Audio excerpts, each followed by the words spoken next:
नमस्कार दोस्तों, स्वागत है आपका आज के हमारे इस वीडियो में। दोस्तों आज हम पढ़ने वाले हैं कूलाम नियम। जी हाँ दोस्तों, कक्षा 12 का डेरिवेटिव जो बहुत ही अच्छा आता है। बोर्ड एग्जाम में 2 से 3 नंबर में आपको ये क्वेश्चन पूछा जाएगा, तो आपको इसको लिखना भी होता है।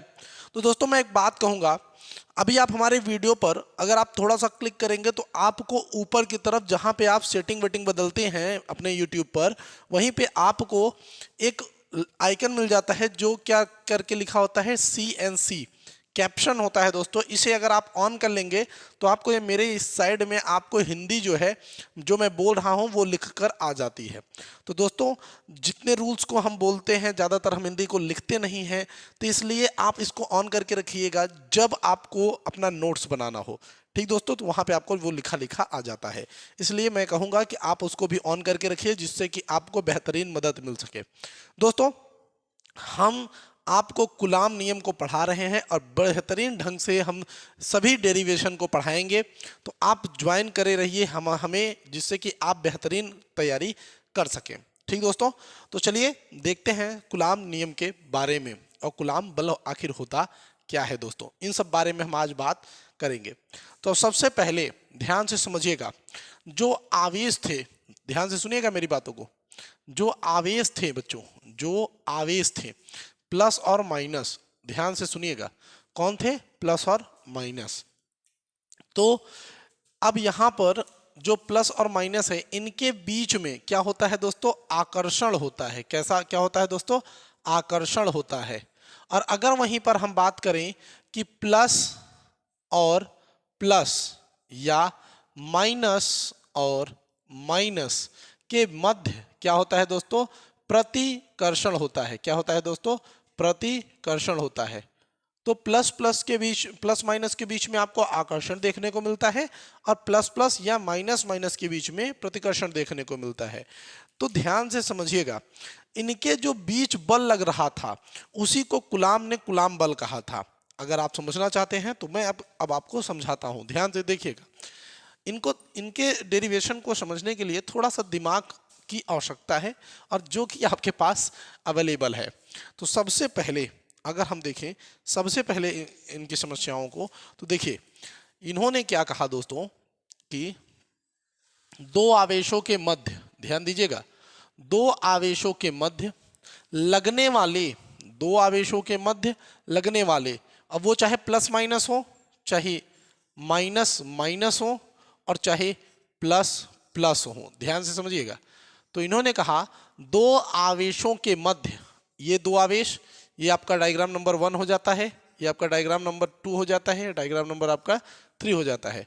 तो आप एक के लिए यहाँ पर देख सकते हैं तथा दूसरे के लिए आप यहाँ पर देख सकते हैं, तीसरे के लिए आप यहाँ पर देख सकते हैं। ठीक दोस्तों, इसमें क्या बताया उन्होंने? इसमें उन्होंने कहा कि भैया दो आवेशों के मध्य लगने वाले आकर्षण, कौन से बल दोस्तों?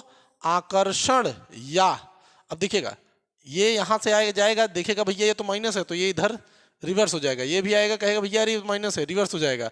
तो यहाँ पे क्या दिख रहा है? प्रतिकर्षण बल दिख रहा है। ठीक, यहाँ पे क्या दिख रहा है? आकर्षण बल दिख रहा है। तो भैया साफ साफ है कि जो इन्होंने कहा था, क्या बोला था कि दो आवेशों के बीच लगने वाले आकर्षण या प्रतिकर्षण बल को कूलाम बल कहते हैं।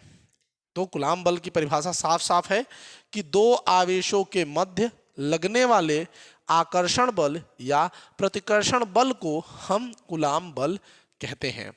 और इसे हम किससे दिखाते हैं दोस्तों? इसे हम F से प्रदर्शित करते हैं। किससे प्रदर्शित करते हैं दोस्तों? इसे हम F से प्रदर्शित करते हैं। ध्यान दीजिएगा, हम इसे F से बताते हैं, F से दर्शाते हैं। अब समस्या आती है कि किस तरीके से कूलाम के सूत्र का निगमन करा जाए। तो अब देखिए, इसके लिए हम कूलाम के सूत्र का निगमन सीखेंगे। अब देखिए कूलाम के सूत्र का निगमन बहुत ही मधुर, बहुत ही अच्छा। तो चलिए दोस्तों देखते हैं।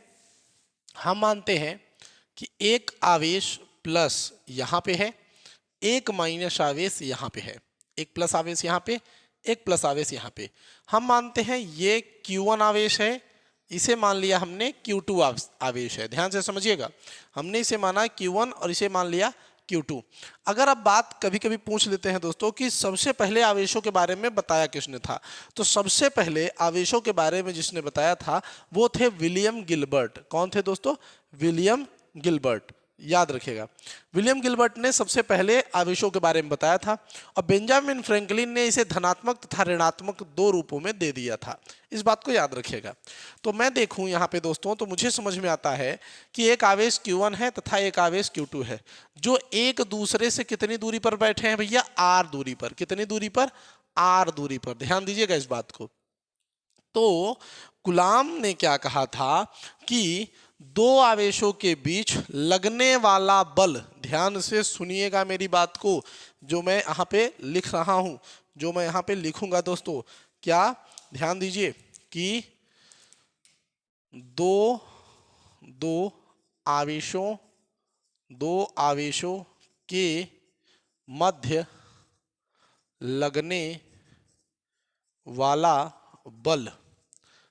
वाला बल इन दोनों आवेश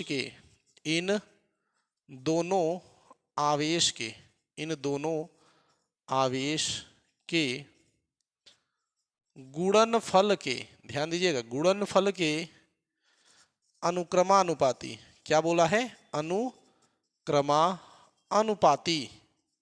अनुपाती तथा इनकी बीच की दूरी के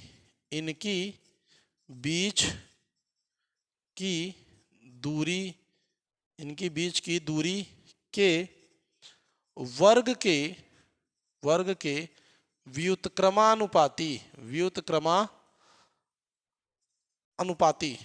व्युत्क्रमानुपाती ध्यान दीजिएगा, व्युत्क्रमानुपाती होता है।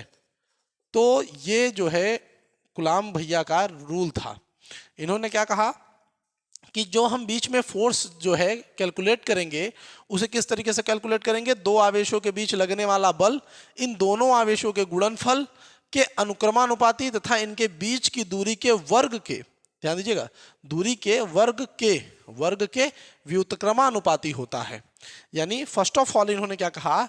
इन्होंने कहा कि जो बीच में F लग रहा है वो अनुक्रमानुपाती है। ध्यान दीजिएगा, वो अनुक्रमानुपाती है किसके?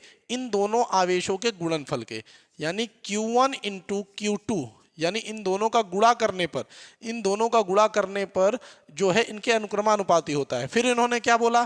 फिर इन्होंने अगला स्टेटमेंट बोला कि इनकी बीच की दूरी के वर्ग के व्युत्क्रमानुपाती। तो इनकी बीच की दूरी कितनी है? तो F आपका क्या बोल रहे हैं कि R का स्क्वायर करिए और इसका व्युत्क्रम करिए तो इसके बराबर होता है। हमने कहा अच्छा, अब देखिए, अगर हम समीकरण 1 बोले इसे और इसे हम समीकरण 2 बोल लेते हैं, अगर हम इसको समीकरण 1 बोलते हैं और इसको समीकरण 2 बोलते हैं, तो यहां से दोस्तों हमें मिल जाएगा क्या? देखिए, यहां से हमें मिल जाएगा दोस्तों F प्रोपोर्शनल दैट, ध्यान दीजिएगा, Q1 इंटू Q2। ध्यान दीजिएगा, यहाँ पे मैंने देखा F प्रोपोर्शनल दैट दोनों में था तो मैंने दोनों में निकाल लिया, Q1 इंटू Q2 और ये 1/r²। अब इसको जब हम थोड़ा सा बनाते हैं तो ये किस तरीके से बन जाता है दोस्तों? ध्यान दीजिए, ये किस तरीके से बन जाएगा? यहाँ पे ये हो जाएगा दोस्तों F proportional that Q1 Q2/r²। ये इस तरीके हो जाएगा। जब हम इस प्रोपोर्शनल दैट को हटाएंगे तब हमारे पास क्या बनेगा दोस्तों? ध्यान दीजिएगा, क्या बनेगा? उस समय हमारे पास बनेगा F प्रोपोर्शनल दैट को हम हटा रहे हैं तो यहाँ पे हम लगाएंगे क्या दोस्तों? बराबर, और प्रोपोर्शनल दैट हटेगा तो यानी एक कांस्टेंट आएगा जो कि हमारे पास K के रूप में होगा, ठीक। और ये हो जाएगा Q1 Q2/r²। और यही दोस्तों कूलाम का सूत्र है। अब हम बात कर लेते हैं दोस्तों थोड़ा सा इस K के बारे में। बात कर लेते हैं। तो देखिए, जो हमारे पास ये K है, इसका मान होता है दोस्तों 1/4πε0। ये इसका मान होता है। इसके कारण हम यहाँ पे ये भी लिख सकते हैं कि F बराबर 1/4πε0 Q1 इंटू Q2/r²। यानी हम चाहें तो इसकी जगह पे हम इस सूत्र को भी इस्तेमाल कर सकते हैं। या तो हम इसको या तो हम इसको, दोनों को वही है, कोई दिक्कत नहीं है। तो k का मान 1/4 पाई एप्सिलॉन नॉट आ जाएगा। क्या आ जाएगा दोस्तों? 1/4 पाई एप्सिलॉन नॉट आ जाएगा। इतना एकदम क्लियर रहिए। अब देखिए यहाँ पे जो ये है इसका पूरा मान 9 गुणते 10 पे घाते 9 न्यूटन इंटू मीटर स्क्वायर प्रति कूलाम स्क्वायर होता है। क्या होता है दोस्तों?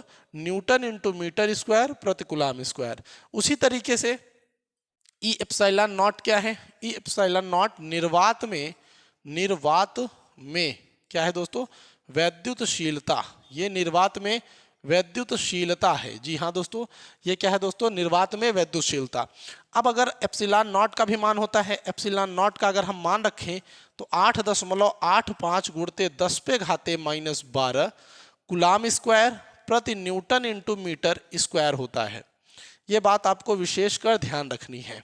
तो दोस्तों यही है हमारा कूलाम का नियम, कूलाम बल तथा कूलाम का सूत्र निगमन। इतना ही आसान है, इतना ही करना है और बस आपका नंबर आपके हाथ में। दोस्तों वीडियो कैसी लगी जरूर बताइएगा। हम मिलेंगे अगली वीडियो में, तब तक के लिए जय हिंद, जय भारत।